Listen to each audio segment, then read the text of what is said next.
உண்மையை சொல்லி நன்மையை செய்தால் உலகம் உன்னிடம் மயங்கும். நிலை உயரும் போது பணிவு கொண்டால் உயிர்கள் உன்னை வணங்கும்.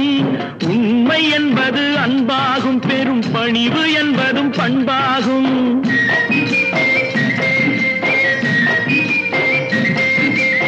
உண்மை என்பது அன்பாகும், பெரும் பணிவு என்பது பண்பாகும். இந்த 4 கட்டளை அறிந்த மனதில் எல்லா நன்மையும் உண்டாகும், எல்லா நன்மையும் உண்டாகும்.